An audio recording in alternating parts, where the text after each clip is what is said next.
monde, j'espère que vous allez bien. C'est parti pour une nouvelle vidéo. Vous me l'avez demandé, redemandé, je dirais même exigé. Le retour de Clémence sur ma chaîne. Vous avez adoré notre première vidéo avec comme thématique y a-t-il une vie après la mort? Et donc on a toutes les deux aimé cette expérience. Oui. Ça a été super positif aussi bien pour moi que pour Clémence. Super. Ouais. Et d'ailleurs je souhaite vraiment vous remercier pour tous vos commentaires qui étaient d'une bienveillance incroyable et super gentils pour Clémence. Ouais, Donc, c'était incroyable. Vraiment, merci beaucoup pour votre retour. C'est hyper précieux d'avoir aussi ce feedback. Donc, merci. Oui, moi je pense que c'est une des rares fois où en lisant les commentaires, j'étais émue Oui. des commentaires. Il y avait une Oui. émotion Ouais. chez vous qui était impressionnante, quoi. Enfin, moi je le ressentais en lisant les commentaires, j'en avais les larmes aux yeux, j'étais là, mais putain, c'est tellement positif, quoi, c'était trop chouette. C'était incroyable. C'est vrai que c'était... Moi, j'ai tout... Enfin, voilà, c'est ce que je t'avais dit. Je veux faire véhiculer des messages et que ça passe et que ma passion soit transmise. Et c'est vraiment ce qui est ressorti dans vos commentaires. Et je me suis dit, c'est bon, le but, il est atteint. Et c'était hyper émouvant pour moi de me dire, j'ai réalisé une de mes grandes missions de vie. Donc, ouais, c'est plein d'émotions. Trop chouette, trop chouette. Donc nous voilà repartis pour un nouveau thème. On vous avait demandé de nous dire en commentaire ce que vous aimeriez qu'on explore comme sujet. Et aujourd'hui, on va vous parler des guides, de l'équipe lumineuse, de ces personnes, ces êtres de lumière qui nous entourent et qui peuvent nous donner un coup de main dans notre quotidien. Donc aujourd'hui, Clémence va nous parler de tout ça. Elle va nous dire, tiens, comment est-ce qu'on communique avec eux? On va débattre un peu sur le sujet aussi parce que j'ai certaines choses à dire. Il m'est arrivé très récemment des anecdotes assez incroyables à ce sujet et en même temps un peu triste à la fois. Donc il va y avoir un petit moment émotion à mon avis dans cette vidéo.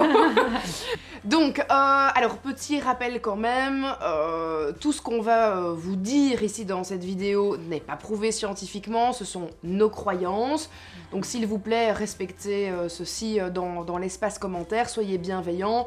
On n'oblige évidemment personne à croire en nos théories et en nos croyances, mais on le fait dans la bienveillance, donc soyez aussi bienveillants dans l'espace commentaire. Voilà. Bon bien, Clémence, je te laisse démarrer sur le sujet. Alors, j'aime bien ce que tu viens de dire, c'est nos croyances. Et Oui. en fait, croire au guide, croire en l'univers, croire en la magie de ce monde parallèle qui existe, c'est vraiment une croyance. Et est-ce que c'est vrai, est-ce que c'est pas vrai, on ne sait pas. Est-ce que quand une porte claque, est-ce que c'était mon guide qui voulait me dire quelque chose? Est-ce que quand une plume tombe, est-ce que c'était vraiment un message de l'univers? Il n'y a rien scientifiquement qui le prouve, mais en tout cas, moi, ça fait 34 ans que j'aime à croire que oui. Et cette croyance, en fait, elle fait du bien. Et c'est ça qui est vraiment important. C'est de me dire que cette croyance, peut-être qu'elle est fausse, mais en tout cas, elle nous fait du bien. Et elle nous permet vraiment de supporter les épreuves de la vie, parce qu'on sait que la vie est faite de haut et de bas. On est venu ici sur Terre pour évoluer, ça veut dire vivre des expériences qui parfois sont difficiles, mais on est vraiment toujours super bien guidés avec nos équipes de lumière qu'on appelle nos guides spirituels, nos anges gardiens. Et moi je les appelle les gars très affectueusement parce que c'est vraiment en fait des personnes qui m'accompagnent au quotidien. C'est tes gars sûrs, quoi. Ouais, c'est ça, c'est mes meilleurs amis. Les mecs ils sont toujours là, donc c'est les gars, une grande intimité. Et de savoir qu'on est constamment accompagné, mais quel réconfort quand même. Oui. C'est dingue, c'est vraiment un beau cadeau.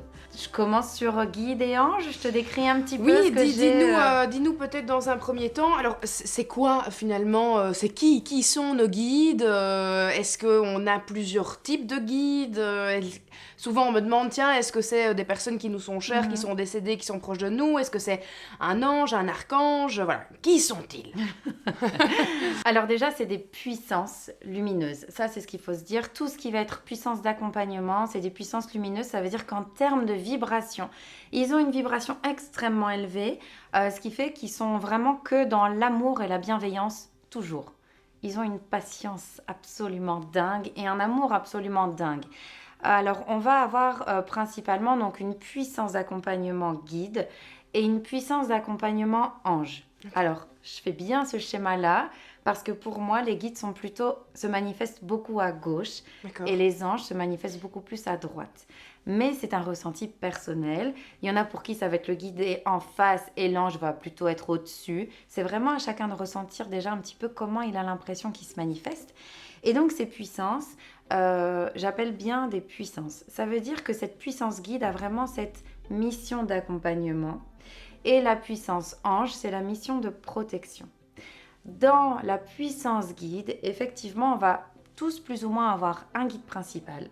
C'est notre guide qui est constamment là avec nous dans cette incarnation, mais aussi dans toutes les autres incarnations qu'on va vivre. Donc moi, j'aime bien dire que c'est notre meilleur copain, c'est celui qui s'incarne toujours avec nous et c'est celui qui nous connaît vraiment le mieux, quoi. C'est vraiment notre meilleur ami, celui qui sait tout de nous. Est-ce que c'est un peu du coup ton âme sœur? Moi, j'aime bien dire que c'est moi. Ok, Parce que une âme sœur, ce serait quelque chose d'extérieur à soi. d'accord. Le guide, c'est vraiment mon essence divine. Il est rattaché à mon essence divine. Il connaît toutes mes vies antérieures, il connaît mon karma, il connaît mes failles, il connaît aussi la mission que je suis venue incarner ici sur Terre. Et du coup, il va constamment me rappeler qui je suis, ce que je dois travailler. Donc, j'aime bien dire que c'est en fait un prolongement de mon être qui s'est un petit peu déporté, donc qui n'est pas dans l'incarnation à proprement parler, hein, il n'est pas dans mon corps physique, il est extérieur à moi, mais il est dans cette puissance d'accompagnement. Alors, en guide, on peut avoir effectivement une grand-mère, une arrière-grand-mère, un grand-père. On peut aussi avoir des gens de nos vies antérieures qui vont se dire « Bah tiens, moi je vais t'accompagner en tant que guide dans cette vie-là ». Donc, on peut se dire qu'il y a deux types de guides. Il y a les guides principaux, donc vraiment notre guide principal qui est là et qui veille constamment sur nous, même quand on ne lui demande pas. D'accord. Et ça, c'est toi. Tu considères que c'est toi. Ça, je considère que c'est mon essence divine, donc c'est D'accord, moi en fait. oui. C'est ma partie non incarnée en fait. Hein. C'est Ok. vraiment dans les corps subtils. Et ensuite, on va avoir les guides secondaires qui vont être mon grand-père, mes grands-mères, tous ceux en fait qui veulent m'aider dans cette puissance d'accompagnement. On va pousser le bouchon un petit peu plus loin parce que ça, c'est ce qui va, en fait, ce que je viens de vous dire, c'est ce qui va rassurer votre mental humain. L'humain, il a besoin de dire « Ah oui, mais mon guide, je le connais, c'est un grand monsieur aux cheveux blancs qui s'appelle un tel et il vient de cette manière. » Ça rassure notre mental humain. Ok.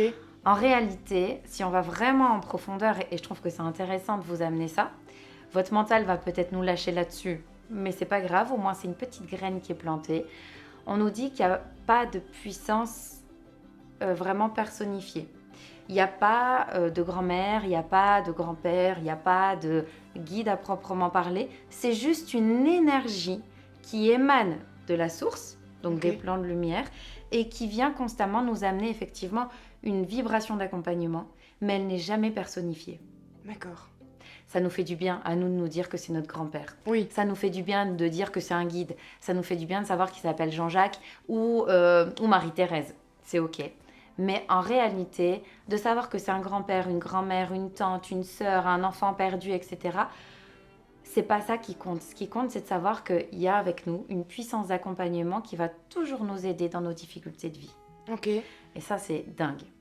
Et comment est-ce que tu expliques alors par exemple ces perceptions que tu peux avoir et qui te rappellent quelqu'un que tu as connu de ton vivant, comme un parfum par exemple, ou bien des signes, tu sais, tu vas penser à quelqu'un qui est décédé dans ta famille et paf, tu vas entendre sa musique préférée à la radio, enfin tu vois, des petits signes comme ça qui sont vraiment collés à quelqu'un que tu as connu. Ouais. Ça, c'est génial. Alors, c'est ce qu'on appelle le référentiel. Ça veut dire que si à un moment donné, les guides se disent « Oh, tiens, Clémence, elle a besoin de ça, elle a besoin d'une énergie de réconfort qui correspond à l'énergie de son grand-père. Et ben, on va lui faire sentir la pipe. » Parce que mon grand-père fumait la pipe quand j'étais toute petite. Et du coup, quand je sens l'odeur de la pipe, alors je la sens pas avec mon nez physique, hein, je le sens vraiment en énergétique. Tiens, il y a une odeur qui me rappelle mon grand-père. Eh bien, je vais me dire « Ok, c'est mon grand-père qui sait que là, à ce moment-là, j'ai besoin de réconfort, il incarne pour moi le réconfort, donc il va m'envoyer une énergie de soutien. On est vraiment dans la puissance d'accompagnement. Il va dire, tiens, je suis là, t'inquiète pas, je suis là. Et c'est cette odeur qui va me faire connecter avec lui, qui va me dire, mon grand-père, dans mon référentiel, c'est la personne qui m'accompagne, qui me sécurise, qui me réconforte. Donc, si je sens son odeur, je me sens tout de suite mieux. D'accord, ok. Donc, c'est ça qui est chouette. Ils savent ce dont on a besoin. Et ils vont nous parler en fonction de notre ouverture, en fonction de ce qu'on est capable d'entendre. Ça veut dire que si par exemple ils envoient 50 plumes, des plumes blanches qui tombent comme ça devant nous, et que nous on se dit tiens, il doit y avoir des pigeons là-haut. Et qu'on n'a pas du tout conscience que les plumes blanches, c'est vraiment ce qu'on appelle un signe ou une synchronicité. Il y a un moment donné, ils vont arrêter de nous envoyer des plumes. Oui, c'est bien comprendre. Et ils vont dire, bon, on est bien patient quand même, mais bon, on va trouver une autre façon de lui parler. Et du coup, ils vont peut-être envoyer justement le parfum d'une grand-mère. Et là, on va se dire, tiens, le parfum, oui, je fais écho à ma grand-mère, donc ok, je comprends ce qu'on veut me dire. D'accord. Alors qu'ils essayaient peut-être déjà à travers les plumes, mais ça n'a pas fonctionné. Du coup, ils passent par notre référentiel, ce qui nous parle à nous. Alors du coup, ma question suivante, c'est justement comment est-ce qu'on arrive à communiquer avec eux? Comment est-ce qu'on arrive à rentrer dans cette communication et à être finalement sur le même plan qu'eux pour comprendre ces signes et ces synchronicités qu'on peut avoir dans notre vie de tous les jours? La bonne nouvelle, c'est qu'on communique tous déjà. En fait, on est un être vibratoire et en ce sens, on est tout le temps connecté aux énergies de l'univers. C'est juste que dans notre éducation judéo-chrétienne, on ne nous a pas appris à faire attention à ces signes-là. Mais prenez un enfant jusqu'à 7 ans. Jusqu'à 7 ans, l'enfant, il est hyper ouvert à tout ça.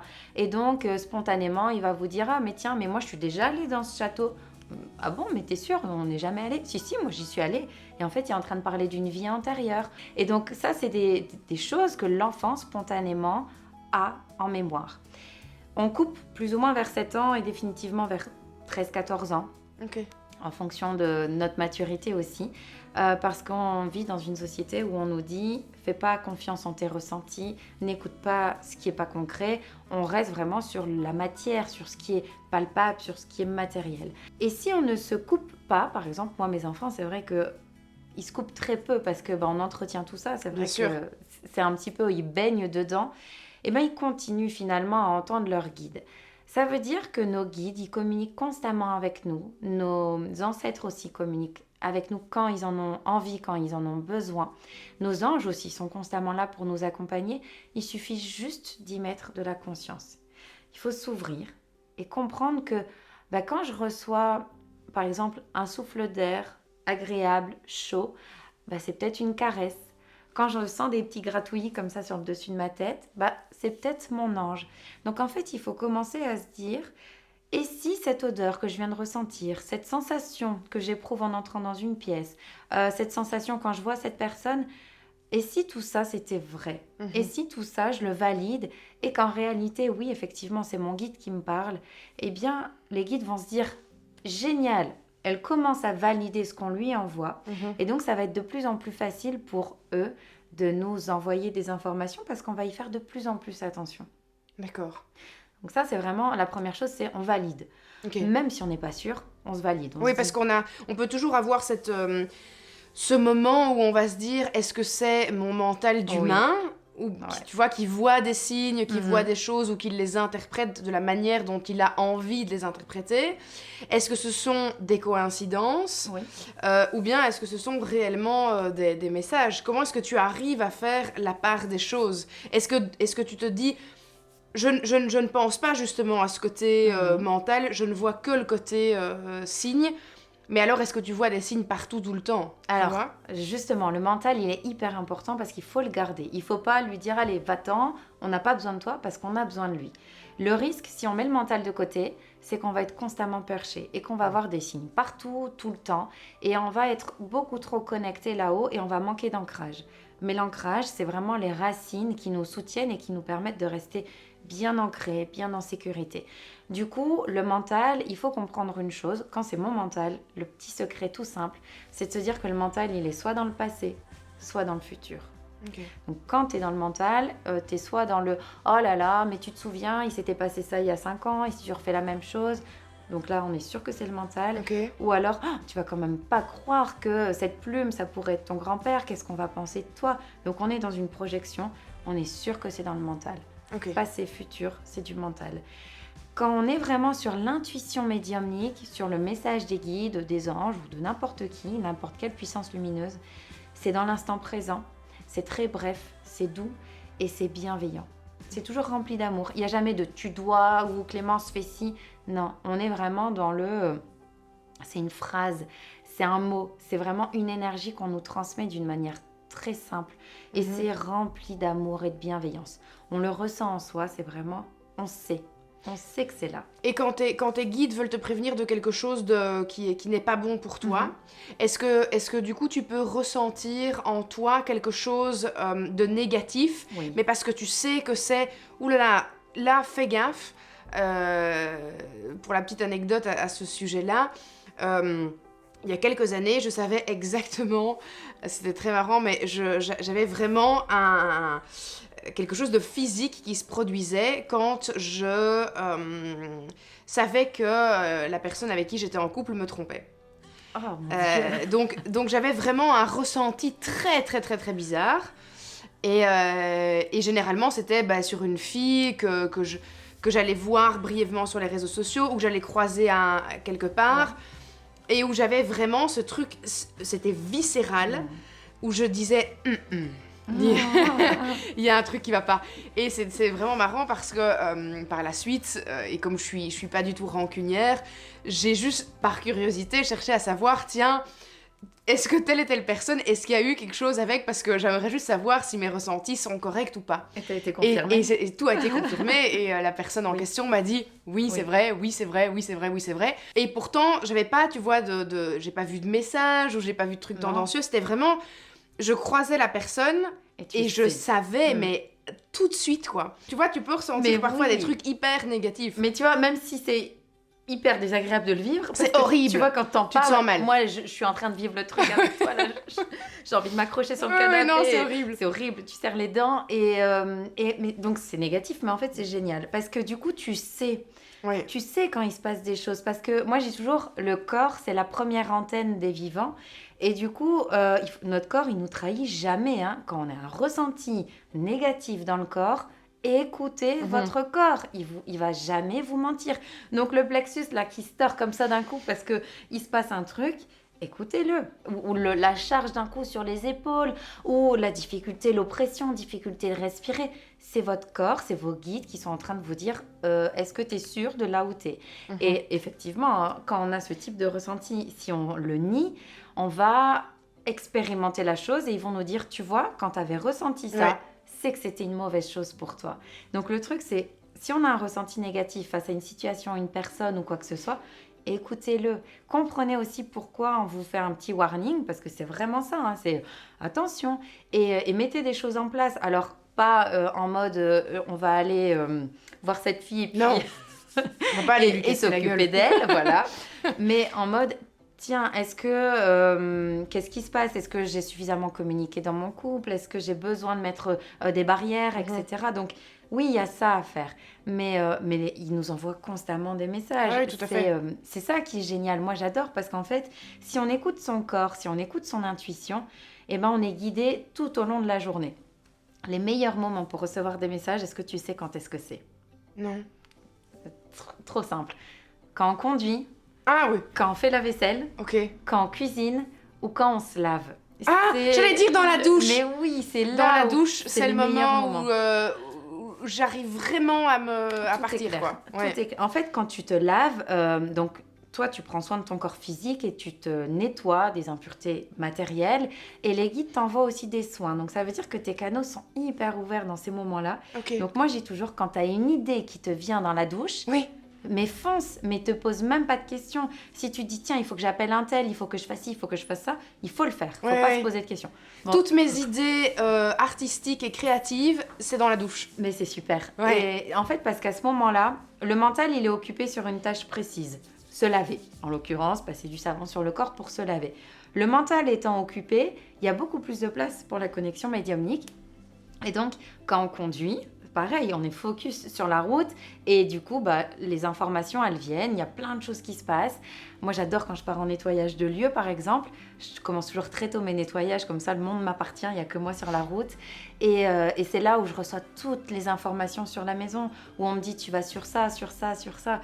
Et du coup, j'arrive et je suis prête parce qu'on m'a envoyé tout ce qu'il fallait. Quand tu cuisines, c'est pareil, ou que tu fais la vaisselle, ton mental, il est occupé sur mettre les oignons dans l'huile, dans la poêle, machin. Et donc, ta connexion, elle est géniale. Je pense toujours à ma prof de danse, Tina, qui fait ses chorés quand elle cuisine. Parce que c'est là où elle a son inspiration, c'est là où justement on libère la créativité. Et la créativité, c'est rien d'autre que le souffle divin. C'est nos guides qui nous disent fais ci, fais ça. Ouais, Et ouais. nous viennent ces idées-là. Je pense aussi, je regardais une vidéo de Gaëlle hier qui expliquait qu'elle avait ça la nuit. Parce qu'en fait, la nuit, le mental, il dort. Enfin, pour ceux qui arrivent à dormir. Oui. Mais du coup, on est hyper libéré la nuit. Moi, quand je veux écrire ou quand il y a des choses qui comme ça, où c'est le moment, c'est aussi la nuit. Ok. Du coup, hop, il y a l'inspiration. On est vraiment connecté à l'univers. Et dans tous ces moments-là, c'est les meilleurs moyens de se connecter, de recevoir les messages. D'accord. Et c'est super. Oui, c'est trop chouette, c'est vraiment trop chouette. Alors, du coup, je pense qu'on va passer sur la partie anecdote. Oui. Et comme ça, après, on pourra débattre là-dessus aussi. Je pense que ce sera intéressant. Qui, du coup, est un petit peu plus négative, malheureusement, puisqu'elle fait partie d'une expérience humaine négative. Mais je t'explique tout. Donc, pour ceux qui ne le savent pas, j'ai des difficultés à avoir un bébé. J'ai malheureusement perdu déjà un bébé au mois de juillet l'été passé. Et là, j'ai reperdu de nouveau une grossesse au mois de décembre. Enfin, je l'ai su début janvier, mais c'était fin décembre, début janvier. Je vais voir mon voyant, en qui j'ai vraiment toute confiance, au mois d'octobre. Et il me dit, ce sera pas au mois de novembre, mais je le vois au mois de décembre. En effet, au mois de novembre, je tombe pas enceinte, mais je ne voulais pas tomber enceinte au mois de novembre parce que je faisais fougerer avec Gaëlle. Oui. Et il faut savoir que, pour l'instant, en tout cas, je ne fais plus d'exploration urbaine à cause de ça. C'est parce que quand j'ai fait ma dernière exploration avec Océane, je ne savais pas que j'étais enceinte, mais j'étais enceinte. Et j'ai perdu mon bébé 1 mois plus tard. Donc, voilà, je me suis dit, Jill, maintenant tu te focalises sur quelque chose de positif et tu t'entoures aussi d'une énergie positive. Aller faire des explorations dans des lieux qui sont chargés, énergétiquement parlant, souvent de manière très négative, c'est pas le bon moment pour le faire. Donc tu arrêtes avec ça, mais voilà, Fougeray, c'était prévu, c'était acté depuis longtemps, donc je m'étais dit, ok, mais je veux pas tomber enceinte au mois de novembre parce que je veux pas être à Fougeray si je suis enceinte. Et donc je tombe en effet enceinte au mois de décembre. Et j'ai suivi toute une formation pour justement apprendre à communiquer avec ses guides, tiens, quels sont les signes, machin, comment se connecter avec eux. Et dans ma formation, on me dit, il faut vraiment pas hésiter à leur demander des signes clairs et précis. Donc à leur parler, à leur dire, tiens, est-ce que tu sais me montrer ça si la réponse est positive ou voilà. Comme ça, au moins, on me disait, il faut vraiment pas hésiter à demander les choses. On a tendance à ne pas oser demander de l'aide ou à ne pas oser demander des signes et à se dire, ah non, je vais pas les déranger, tu vois. Ils sont là pour ça, hein. Oui, ils faut les attendent que utiliser. ça, en fait. Ils ont des bras remplis de paquets cadeaux, prêts à nous donner, on n'a qu'à demander, c'est pour nous. Donc on peut y aller, effectivement. Donc je suis en début de cycle, j'ai mon ovulation, etc. Je sais exactement quel jour j'ai ovulé. Et donc je dirais 2 semaines plus tard, je demande à mes guides, avant même de savoir si je suis enceinte ou pas, je demande à mes guides, ok, si je suis enceinte ce mois-ci, est-ce que vous pouvez me montrer des hiboux? Le truc, okay. Des hiboux. Des hiboux. C'est rigolo. C'est le truc qui me vient en tête comme ça, et je me dis, bon, c'est pas un truc que tu vois non plus à tous les coins de rue. Tu sais ce que ça représente, le hibou? C'est la sagesse. Ouais, c'est la sagesse. Donc, je me dis, bon, montrez-moi des hiboux si je vais être enceinte ce mois-ci. Et dans la journée, on se balade avec Simon à Namur, et je vais dans une boutique que j'adore, qui s'appelle World of Nature, qui est une boutique ésotérique à Namur. Et je me balade dans la boutique, et je regarde dans les vitrines les cristaux qu'ils ont et tout ça en magasin, et j'ai vraiment une petite voix dans ma tête qui me dit « Regarde un peu sur l'étagère au-dessus de toi. » Et mais je te jure, j'ai vraiment ce truc de... Tu vois, d'aller vraiment les regarder. Et je regarde, et en effet... Au-dessus de moi, mais donc c'était pas mon regard n'aurait pas pu le capter directement. Je vois une dizaine de petits hiboux en statuettes. Ah, ok, bah, c'est bon signe. Donc là, je me dis, wow, ok, c'est bizarre. Mais je laisse passer le truc et je dis, c'est quand même la journée où j'ai demandé, mais bon, voilà, je laisse passer l'affaire. Je rentre à la maison, je m'installe dans le fauteuil, j'ouvre mon téléphone, première story que je vois, une nana que je suis qui est tatoueuse et qui a tatoué un hibou sur sa journée. Donc là, je me dis, Bon, on va peut-être le prendre en compte. voilà, donc je me dis, ok, encore un hibou. Et j'en vois comme ça, mais vraiment, c'est génial. pendant 2-3 jours, j'en vois partout. Donc je fais un early test, et ce early test est négatif. Donc je me dis, bon, ok, j'ai fabulé, quoi. Je voulais voir des hiboux, et j'ai vu des hiboux partout. Et mon test est négatif. Et la semaine se poursuit, et je continue de voir des hiboux partout. À tel point que les personnes que je côtoie, à qui je raconte l'anecdote, voient des hiboux partout. Oh, c'est génial. Et m'envoient des hiboux, tu vois. Donc, tous les jours, j'avais T'étais obligée une copine ou les filles avec qui j'ai fait ma formation qui me disaient « Mais meuf, attends, mais on voit nous-mêmes des hiboux partout. » Donc j'étais là « Mais qu'est-ce que c'est que ce truc ?» Donc je refais un test 6 jours plus tard, et mon test est positif. Bon. Donc là, je me dis, punaise, mais ils étaient vraiment là en train de me dire, mais si, oui, regarde, il y a des hiboux partout. Tu vois, quand je te dis qu'ils sont patients, ils sont patients. C'est un truc, ouais, non, ils ont vraiment, été ils étaient là, mais non, regarde. Même quoi. l'entourage, quoi, Ouais, c'est ouais. ça qui est génial. Donc ça, c'était vraiment dingue. Donc évidemment, expérience ultra positive, Ouais. qui booste ma confiance en la Ouais. communication et tout ça. Je me dis, c'est génial, ça fonctionne vraiment, c'est un truc de dingue et tout. Et puis on part donc faire notre petit city trip à Budapest. Et là, je pose une question, je dis, voilà, je ressens vraiment, j'ai cette impression d'avoir une âme féminine. Donc, enfin, d'être connectée à une présence féminine. Donc, je sais pas pourquoi, je sais que c'est une petite fille. Alors que la dernière fois, je savais que c'était un petit garçon. Et là, je sais que c'est une petite fille. Et donc, de nouveau, je fais appel à mes guides et je dis, si j'ai raison, si c'est une petite fille, envoyez-moi un signe qui me montre ça. Et je te jure, je ne te mens pas, et je vais vous mettre la photo ici. Il faisait tout gris à Budapest, mais le ciel était gris-noir, quoi. Et en déant les 10 minutes après avoir posé ma question, le ciel est rose, mais alors rose 360, quoi. Il n'y a pas une tache rose dans le ciel, c'est vraiment tout le ciel est devenu rose, partout autour de nous. Et j'étais là, wow. Ok, ça c'est très fort. Et puis on rentre, j'ai mon échographie de datation la semaine de notre retour de Budapest. Je suis très anxieuse parce que forcément, mon cerveau mental humain me dit warning, échographie égale mauvaise nouvelle, puisque la dernière fois je l'ai su en faisant une échographie en fait. Donc pour moi, échographie maintenant c'est synonyme de danger, donc je suis vraiment pas bien le jour de l'écho. Et je vois tout de suite à l'échographie que c'est pas ce qu'on devrait voir à ce terme-là de la grossesse, donc je regarde Simon et je dis ok, c'est pas bon. Et là, le gynéco me dit écoutez, je suis vraiment désolée, mais il n'y a pas d'évolution, et à ce stade-là de la grossesse, on devrait voir un petit cœur, et je ne vois pas de petit cœur, quoi. Donc exactement au même stade que la dernière fois, donc début du 2e mois. Ce que j'allais dire, c'est très tôt en fait, finalement. On est à 8 semaines, quoi. D'accord. Tu vois, donc début du 2e mois. Et de nouveau, pas de petit cœur. La première fois, il y avait un petit cœur à la première écho. Deuxième écho, le petit cœur s'était arrêté. Ici, il n'y a carrément pas eu d'évolution. Ça s'est stoppé environ entre la 6e et 8e semaine, d'après ce qu'il voit à l'échographie. Donc évidemment, mon monde s'écroule. Mais pour la première fois aussi, mes croyances s'écroulent ce jour-là. Parce que je ne comprends plus. Parce que tout le monde autour de moi m'avait dit... non, t'inquiète pas, je sens vraiment une super forte connexion, je vois que du positif, et ces femmes qui m'entourent et qui sont justement dans cette connexion avec le subtil m'ont dit non, mais je me suis connectée, ou j'ai demandé à mon pendule et tout est super positif, y a rien. Et puis on t'annonce ça et on te dit mais en fait là ta grossesse elle s'est arrêtée depuis 2 semaines. Donc tu te dis, mais attends, quand j'étais à Budapest, alors le coup du ciel, c'était n'importe quoi, c'est moi qui ai vu ce que je voulais voir. Et ça a été non seulement très dur à vivre émotionnellement, parce que l'annonce d'une fin de grossesse, c'est dur. Oui. C'est psychologiquement très compliqué à gérer.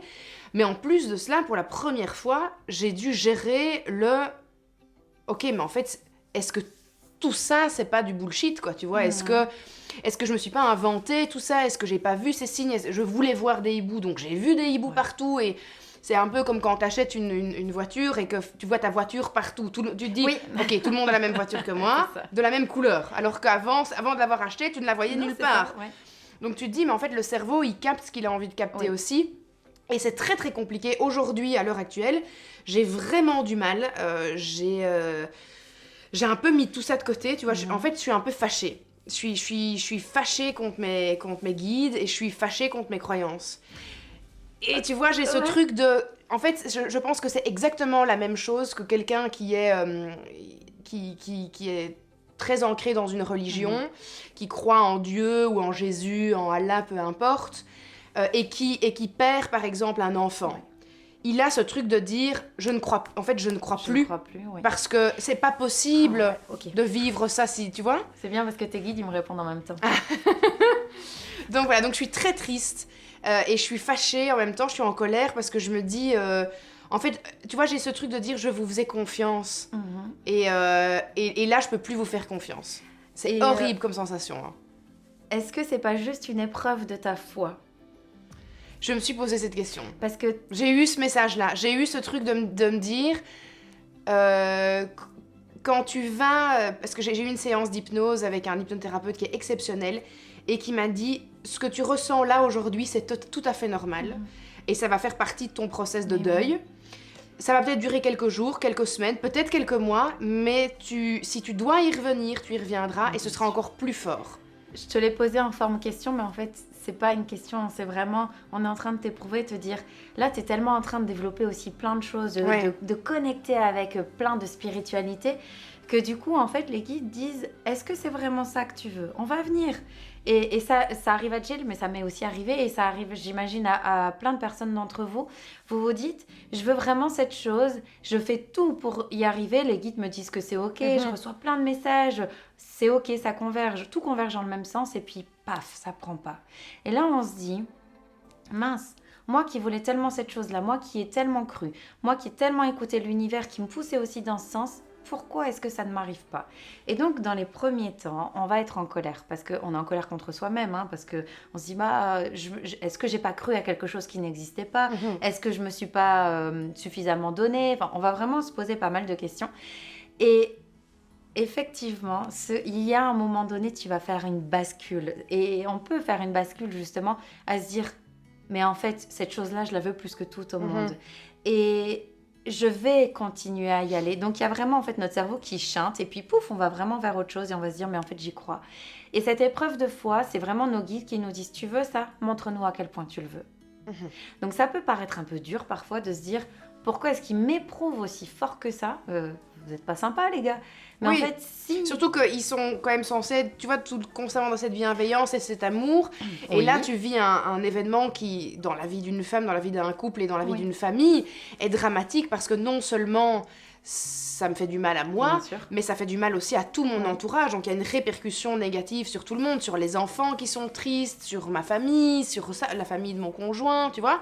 Et tu te dis, mais qu'est-ce que j'ai fait en fait pour que vous me fassiez vivre?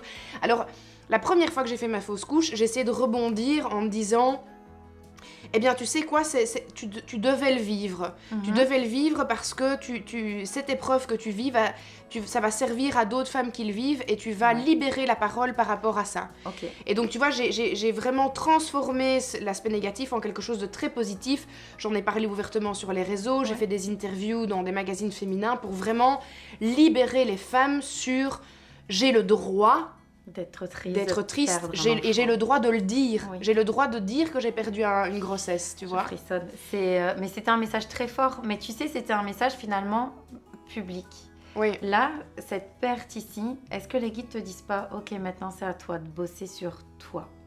J'ai beaucoup moins cette sensation de devoir la travailler pour les autres, tu vois. C'est pour toi là que tu le travailles. Mais je me dis, pourquoi est-ce que je dois le vivre 2 fois, tu vois? Parce que ça va... En fait, il y a encore un blocage, il y a encore un truc qu'il faut aller creuser. C'est du karmique, hein, très clairement. On en discutera tout à l'heure. On est sur du karmique. Et tant que tu n'as pas levé et nettoyé ce blocage karmique, ça reviendra. Donc, il faut que tu travailles pour toi. La première fois, c'était exceptionnel. Enfin, moi, je me souviens... parce que moi aussi, j'ai perdu mon tout premier bébé. Je l'ai perdu. Et je me souviens... de la tristesse que j'ai éprouvée, que j'ai pas pu dire, parce qu'en fait, on nous dit c'est bon, 8 semaines, c'est pas viable, on s'en fiche. Ouais. Mais non, c'était Mais non. notre enfant. Et cette fois-ci, la première fois, tu as vraiment exposé pour les autres. Là, c'est pour toi qu'on te demande de travailler. Et cette épreuve, elle te dit, ok, toi, Jill, qui est en train d'ouvrir des choses, qui est en train d'ouvrir un potentiel absolument incroyable, on te demande en amont d'aller préparer le terrain et du coup d'aller bosser en profondeur sur des blocages qui sont encore présents. Tu vas les travailler et tu verras, mais derrière ça, j'ai envie de dire, ce sera une profession de foi, c'est vraiment une affirmation de la foi qui va dire, mais oui, ça a été difficile, mais en fait, je crois toujours en vous. Et je crois en moi, en fait, avant n'importe qui. J'y crois et on va y arriver. Et c'est ça, en fait, cette puissance qui va émaner du chaos, parce qu'on est dans le chaos, on est dans la destruction, on est dans la démolition. C'est la mort de quelque chose, d'un enfant en plus. Mais on va renaître dans cette dimension d'espoir en se disant, mais les gars, on y va, mais on y va encore plus fort. Et parce que tu vas vraiment faire germer ces belles fleurs d'une tombe, et c'est vraiment l'image qui me montre, ils vont se dire, allez, c'est bon, t'as compris, on fait un touche droit devant. Et là, cette énergie, ils vont t'emmener droit devant. Combien de fois, moi-même, dans ma médiumnité, je me suis pas dit, c'est nul, ça sert à rien, je doute de moi. Et en fait, je me dis, mais non, en fait, ça me fait tellement vibrer que c'est une évidence. Allez, on y retourne. Et du coup, on va vraiment, en fait, affirmer encore plus sa foi en disant, oui, je le veux et oui, on y va. Et en éprouvant notre foi et en stimulant aussi notre capacité de résilience, eux, ils nous valident mes puissances 10 000 et ils nous font tapis rouge devant nous. Donc, même dans les moments les plus difficiles, ils sont là. Et si parfois ils nous envoient des épreuves qui nous paraissent insurmontables, la perte d'un enfant, la perte d'un conjoint ou aussi des moments de vie qui peuvent être très très difficiles, gardez en tête que cette épreuve que vous êtes en train de vivre, elle était nécessaire pour votre évolution et qui sont constamment à vos côtés en train de vous dire « lâche pas, on y est, on te montre le chemin ». Continue à croire en toi et continue à croire en nous. Et c'est ça qui est magnifique, c'est que j'ai beau n'avoir que 34 ans, j'ai mangé mon pain noir, j'ai eu une période de ma vie très très compliquée où je donnais pas cher de ma peau, mais ça a été la plus belle expérience de ma vie finalement. Ça a été 3 ans de nuit noire de l'âme où vraiment je pensais à un moment donné que j'arriverais pas à m'en sortir jamais. Et aujourd'hui, je bénis cette épreuve comme la plus belle chose qui ait pu m'arriver parce que c'est ça qui me permet d'être là aujourd'hui. Mais ce qui a été vraiment pour moi fondamental, c'est ma foi en moi-même et en l'univers. Et se dire que l'univers, il est profondément bienveillant. Jamais il ne nous enverra une épreuve qu'on ne peut pas surmonter. Ça, c'est... Même dans les moments les plus durs, essayez de vous souvenir de cette phrase. Si vous envoie cette épreuve, je tremble en vous envoyant tout ça. Si vous envoie une épreuve, c'est que vous êtes suffisamment armé et capable pour l'affronter et pour aller de l'avant. Du coup, vraiment gardez cette foi. Ils sont là. Ils sont là pour vous. Et on y reviendra peut-être dans une autre vidéo, mais c'est aussi l'incarnation. Oui. Dans l'incarnation, on a fait le choix de vivre cette vie-là. Mais heureusement, on est parfaitement équipés avec nos guides, nos anges qui nous envoient des hiboux ou plein d'autres choses pour nous guider et pour nous permettre justement de continuer à croire en eux, croire en la vie et croire en nous aussi, heureusement. Mais c'est bon signe, hein. Il n'y avait pas qu'un hibou, tu sais, dans ta boutique. Il y avait plein de petits hiboux. Il y avait plein de petits hiboux. Donc c'est ça qui est chouette. Ouais. Et en même temps, tu fédères tellement les gens. Tu es vraiment aussi quelqu'un qui rassemble. Donc c'est normal que tu sois entourée. C'était éprouvant. En tout cas, je trouve que c'est une belle manière de terminer cette vidéo aussi sur ces belles paroles. J'espère que cette vidéo vous a plu, qu'elle vous aura été utile, qu'elle vous aura peut-être reboosté, remonté le moral. En tout cas, moi, ça m'a fait énormément de bien à titre personnel, parce que j'ai vraiment eu ce petit... C'est ce que j'expliquais à Simon, il disait, mais... Parce que bon, je pleure quasiment tous les soirs, parce que j'ai un gros moment de faiblesse quand la nuit tombe. Enfin, au moment où je dois aller dormir, c'est le moment où toutes mes angoisses reviennent. Et il me disait, mais qu'est-ce que tu ressens? Et j'ai dit, si je dois te donner une image de ce que je ressens, c'est comme si, depuis le mois de juillet passé, ma petite flamme s'était éteinte, et que là, elle s'était rallumée en décembre, et qu'on venait de ressouffler dessus. Et j'ai vraiment ce truc de, je me sens comme une petite bougie sur laquelle on a soufflé, tu vois. Et aujourd'hui, grâce à notre discussion, une petite flamme qui revient. Ah, c'est merveilleux.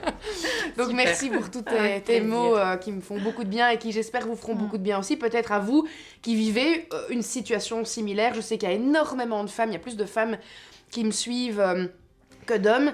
Et peut-être qu'on a des femmes ou des personnes, des hommes aussi, hein, qui vivent la perte d'un enfant, d'un être cher. En tout cas, voilà, j'espère que ça vous aura apporté quelque chose de positif. Si vous avez envie de contacter Clémence, je vous mets évidemment toutes les infos, comme la dernière fois, dans la description. Et puis on reviendra hein, pour de plaisir. nouveaux sujets absolument passionnants, justement sur peut-être l'incarnation, L'incarnation, ça la peut être réincarnation. sympa, Ça pourrait être super cool d'aborder ce sujet-là. Donc dites-nous en commentaire si cette vidéo vous a plu. Et on vous fait de gros bisous et on vous dit à très bientôt. À bientôt. Ciao, ciao.